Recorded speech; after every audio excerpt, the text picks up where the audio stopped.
Welcome to Cinemaphile, where we bring you the best in independent, documentary, and foreign films, and we talk to the people who made them. I'm your host, Mike Caspar, and you can find out more about the program by going to cinemaphilepod.com. If you're familiar with jazz at all, more than likely you know the name Keith Jarrett. The film we're going to be talking about today is called Cologne 75, and it is the story behind this legendary performance in January of 1975 that nearly didn't happen. Based on a true story, Cologne 75 follows how the concert was conceived and orchestrated by the efforts of a teenage up-and-coming concert promoter, Vera Brandes, played beautifully by German actress Mala Emde. Her enthusiasm set her to multitasking, from organizing the concert venue, the Cologne Opera House, promoting the event, selling the tickets, and convincing Keith Jarrett to perform when he almost dropped out when his Bösendorfer Imperial Grand piano that he was promised was nowhere to be found. We're joined today by the director and writer of Cologne 75, Ido Fluk. Ido, welcome to Cinemaphile. Thanks for having me. I had heard a version of this story from a friend of mine about the genesis of this legendary album by Keith Jarrett. How did you come to this project? Probably in a very similar way. I read it in a magazine somewhere. There was a very small article, and it spoke to me right away, and not through the music, because, I didn't come into this being I'm not a jazz head, although I do listen to jazz, but not one of those really encyclopedic minds. But when I read the story about how the masterpiece, one of the probably top, let's say, 10 concerts in the history of the genre, and maybe, by the way, in the history of music, was performed on a broken down instrument under terrible conditions, with the artist not wanting to play until the very last moment. And in fact, with the artist not wanting it to be recorded until the very last moment. I mean, the fact that we even have a recording of that night is a sort of a miracle. And then when I read that this whole thing was orchestrated by a teenager who basically pretended that she knew what she was doing, but had everyone fooled, I thought to myself, that's a story that I want to tell. And the first thing we did is I passed it around, found producers, and they found the real Vera Brandes, the real woman, who's living on a beach in Greece. And she was generous enough to give me her story. And so this film is really her story told by her as she remembers it. And so much of it actually happened exactly that way. And when I tell people that, they are shocked because it's almost too good to be true. Now, was she open to that part of the film, that part of the story about her family, her relationship with her family, and all through all of this? Yeah. I mean, it took time. Yeah. I used to be a journalist, so I I had a sense that I needed to get her to trust me, to open up. At first, we would make these meetings, and I would wake up at 5 a.m. because she's in Greece, and that's the time that works for her. And I show up to our meeting, and she's not there. And I call her up, and I said, "Where are you?" And she's like, "Oh, it was a nice day. I'm at the beach. Sorry." And Mhm. I think she was testing the level of passion that I had for this, how serious I was. And I think once she started trusting, once she started believing that I was for real, she really opened up. And that tipped the scale, and she just told me everything about the way her father was, the type of paintings that he used to paint, how he had this dental practice in the basement of the house, how every day at lunch they would hear the patients screaming, how she would sneak downstairs because the clinic had a separate phone line and book her first concerts there. And the first real tour she booked was for Ronnie Scott, who she met at this legendary ice cream slash bar slash jazz place in Cologne. How she rented a separate apartment because at some point she started making serious money and she could afford to rent a studio without her parents knowing. And at some point, the stories became so out there, I had started doubting, and I hired a researcher and I sent them to Cologne to the archives to see what we can find. And one of the stories she told me was that at some point a tabloid interviewed her, and on the cover there was a kind of a sexy photo of her, and they put this title and they called her a jazz bunny, and they said not even 20 years old, already an old jazz bunny. And the researcher actually found the cover of that tabloid. And I was like, okay, that's a real story. So she told me all of this. I must have recorded 8 hours of conversations with her Wow. and then adapted that into the film. The casting here is pretty terrific. I just because it's so important to the effectiveness of the story. We see Vera Brandes as an older woman, and then we see her as the young woman who performs these miracles. I was particularly taken by the actor who plays Keith Jarrett, John Magaro. He looks like him. He has the bearing of him, and he's got the slouch down that we see that has become kind of a famous way that Keith Jarrett plays the piano. There's a lot of really good actors in the film, but I thought it captured I think what the essence of the film is while it's hard to believe when you hear it, it's much more believable when you watch it, which I think is the best that you could ask for a story like this, that it's believable the way that Yeah. it's laid out. Tell me a Yeah. little bit about your casting and what went into that. So you mentioned John. There's nothing that kept me up at night more than the concern about casting an actor to play Keith Jarrett because Keith Jarrett he tends to slide very easily, I think, into the caricature. The way he has his hair back then, just like this big kind of afro. He has all these body posture and movements as he plays, and it can become kind of garish really easily. It can become a caricature, it can turn into camp. It's a slippery slope, especially when you tell an actor, okay, become this person.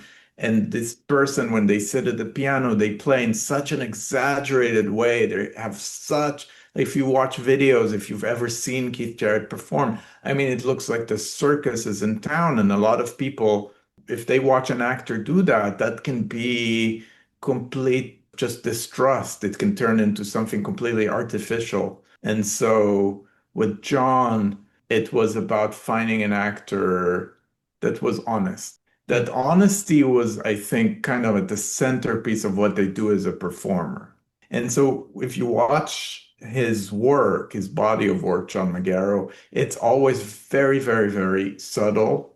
It's very present and authentic and honest, and he never does too much, right? He always kind of underplays. That's what I was looking for. And the other thing I was looking for is someone who would be dedicated enough to study the piano. Because, once I sent him the script and he said yes, we hired a piano coach and he worked with him for months here in New York City. And I would come and I would just watch them. And they worked on the pieces that he plays in the film, but they also worked on how to place your hands properly so it's accurate, how to place your body.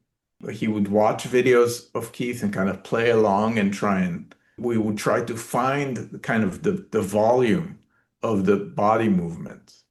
And I think he did such a beautiful job. And in fact, one of the advisors I had on this film is Keith's brother, Chris Jarrett, who, by the way, is a great pianist himself. That's a whole other story. But he kind of advised on the script and then he watched the film. And the biggest compliment I've received is he said, "This feels authentically like Keith." And then, you can talk about the casting in this film without talking about Mala Emde, who I live in New York City. I work in New York City. I don't really know much, or I didn't know much about the German landscape in terms of actors, other than kind of the big names over there. And I drove everybody crazy because I knew this decision, this actress, that's the make or break of this film. Yeah. It's all on her shoulders. And I was looking for a partner. I wasn't looking for someone who would just do what I tell them to do, but rather someone that I could partner up with, that could make decisions with me, that could improvise this movie into being. And I watched everything. I drove everyone crazy. I asked for tapes for multiple rounds, and we looked at, unknown actors. We looked at theater actors. We looked at TV and film actors. We looked in acting schools. We looked everywhere, even on social media. And the truth is that, you look, but the moment that you're inside the casting room and someone like Mala walks in, you can't even describe into words this feeling where you have that it's the right person. She carries with her so much energy and so much oomph. It's almost like a wild animal walks into a room. And it's a very specific feeling you feel when a real star kind of is in your vicinity. These people, they project on a wavelength. And it was very clear that it was her. She was cast. I told her, it's your film. I told her, you are free to do whatever you want to do, make mistakes. I'm just following you with the camera. I only have one rule for you, and the rule is you can never stop moving. Well, she plays to her age, but a little bit more mature. I didn't lose sight of the fact that she was a very, very young woman, and she never overplayed it. I never felt like this, especially in terms of the relationship with her father, with her family, also in her determination to make this happen. Like how it never felt like she was playing to the back row, Yeah. and I think that that was an important element in being able to follow her through this story. Uh, Absolutely. And by the way, she's nominated for all of the major awards in Germany for this film, including their Academy Awards over there, their Screen Actors Award, and several others. It's Congrats. great to see how people have noticed her performance in this. Yeah, well, kudos to you for guiding her in this role because yeah, she's terrific. One, the other one, oh, there's many people we could talk about, but I like the introduction of the jazz critic into the picture because he's our bridge between understanding the importance of what this piece of work is, key style, getting other, and that sort of walking through that kind of Disney hall of this is how music was been made over this last century, and here's Keith Jarrett. I thought he was a really fun character because he breaks that fourth wall, but he's also in the film. I just thought Yeah, he was a really good vehicle to explain to an audience who may not be familiar with Keith Jarrett the way that absolutely. you, yeah. So And his name is Michael Chernus. He's familiar maybe to our audiences from Severance, where Severance. he, plays Riken, I think the character's name is. I'm a kind of a serious guy, but this movie doesn't take itself too seriously, and I think that that was important for me. And one of the ways to kind of get out of this like very heady conversation about jazz, which is, it's a form that tends to be a serious form, um, was to introduce this character who was kind of like a combination of different jazz journalists that I read a lot of to get ready to prepare for this film. And there's this tone that they strike that's like a little bit self-important, a little bit kind of full of themselves, especially from back then when jazz was still, something kind of embraced intellectually in a more mainstream way than Yeah. today. And yeah, I needed someone to put us in there to explain what we're doing, to talk to us sometimes. The film has no rules, so sometimes the film breaks into a documentary or into a lecture about why what Keith is doing is so special. And Michael had all these qualities where he could teach us, but it could also delight us because he's such a fun person to watch. And he's always a little bit like he allows fun. Yeah. He gives room for the audience to have fun with him. Yeah, and also when he's in the car with them and he's told this is not an interview, there's an impish quality to the way that that plays out. And again, that gives him some more dimension in terms of his place in the story. So Yeah. I just like that interaction. This is really a character driven an actor's film. That's how it comes across. I like the Daniel Betts who plays Ronnie Scott, who's kind of sets things up, sets things in motion. By the way, there's a great documentary about Ronnie Scott from a few years ago. Yeah, I I don't know if watched you- it, of Yeah. course. Hmm. Terrific stuff. There is something about jazz because it is an American, maybe more than any other music that I know Yeah, of. It's an American absolutely. form of music. Yeah, and Black American, we And should Black say. Americans and the roots in slavery and there's a lot. There's a lot here. So Yeah. I get why white writers tend to maybe bloviate a little bit about it, but at the end of the day, the music of Keith Jarrett, I can still listen to that particular performance and hear things, and it just really there's something profound about that concert to me. I'm just Yeah. I'm Yeah, I agree. I'm bloviating a little bit too, but I mean, I think after you watch the film, one of the best compliments I've been paid throughout, showing this to audiences was that you watch the film and then you put the record on and it sounds different.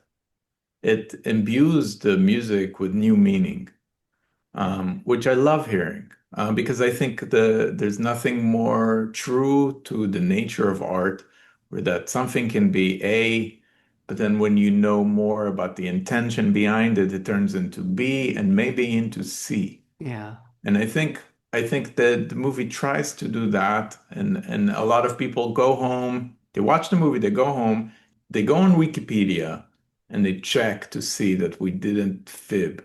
And they are amazed to discover that this is pretty much what happened. And then they put on the record and they're blown away. That said, jazz is also a very kind of constricted world, and this film is kind of like a punk rock film more than jazz because it employs, yeah, the character of Vera is a punk rock yeah, character of a young woman in the 70s who doesn't listen to anyone and yeah, who, changes the world. And the soundtrack is the soundtrack of the time, yeah, which means back then in Germany, a lot of progressive rock, a lot of, the proto-punk, a lot of krautrock, they call it. yeah. It's such a happening time. I mean, electronic music is starting there with Kraftwerk. It's a real kind of hotbed of a lot of culture and a lot of music. So the film tries to radiate that and move at a punk rock pace while telling a story about a great jazz concert and artist. And I'd add one last thing to that, and that is that for many jazz performers, they had to go to Europe to make a Yes. career and then come back to the United States with a level of recognition that they didn't have before they left. But Europe was often the place. And the great jazz labels were started by Germans. I mean, Yes, so, absolutely. it's, And by the way, this is happening with film now. I mean, when you see the level of decimation that we have in this country for independent cinema, for art house film, for anything that's outside of the sequel comic book paradigm that we are stuck in, and you see a lot of great filmmakers who have to at least travel abroad to get financed. yeah. Maybe they'll still shoot here, or maybe they'll still shoot with American actors. But the funding, the audiences, a lot of it is in Europe now. Well, let's be honest, and I'm broadening out the context here a lot, and that is, I think Europe used to look to the United States for music for so many keys as to what was coming, what was, whether it be in the field of arts or politics or whatever it might be. And now you're right. I think we have to look to them because we're not getting we're not there. We're not that. We're in a different place now. I think we looking to the Europeans is a kind of an indication of just where we are. I'm saying I don't know if I still feel like the artistic muscle is here in the States, and I think there's a lot of great artists, but I think maybe that they have to look outside of the borders of this Yeah, country to find the money that they need to create yeah, and the audiences. And I think that's the shift. But honestly, we see in the 70s that that was exactly the story with jazz. So maybe it's cyclical, yeah, maybe this phenomenon travels from medium to medium because it yeah. was jazz. Now we feel it with film, but that's the reality of the world we live in right now. And as someone who lives in the States and just went to Germany to make a film, I could identify Yeah. with the story of the film. Absolutely. Yeah, no, I think it's you're cyclical for a lot of reasons. Well, I'll just leave it there. Yeah, I agree with you. Well, the film is being released here in Los Angeles on October 24th at the Laemmle Theaters. I'm not sure which ones. Is it the Royal? Do I have that right? Yes, it's at the Royal. Royal. And it'll be opening at the IFC Center in New York on October 17th. And one last thing about the recognition of the film is, And may I say, for yes. The New York opening, Vera Brandes herself, the real woman, the one and only, is going to be at the New York on opening weekend. We're going to do a bunch of conversations with her on that first weekend. Oh, So it's going fantastic. to be really special. Fantastic. Oh, Yeah. that's great to hear. And also, it will be rolling out to other cities across the country after the 24th here Yes. in this at the Laemmle Royal here in Los Angeles. So be looking for it. You're releasing through Zeitgeist, which is Yes. a terrific distributor. So you can go to zeitgeist.com, zeitgeistfilms.com for more information about Cologne 75. I'll be there for Okay. opening weekend in New York, in LA. Come watch the film. I'll be there to hear what you think about it. Yeah. It merits attention. This incredible woman, she deserves us noticing because nobody has noticed what she did until now.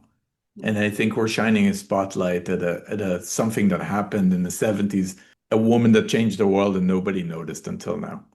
Well, my congratulations to you on your work. And Thank you. there is a lightness to the story. That's the thing. I think it's a really entertaining film.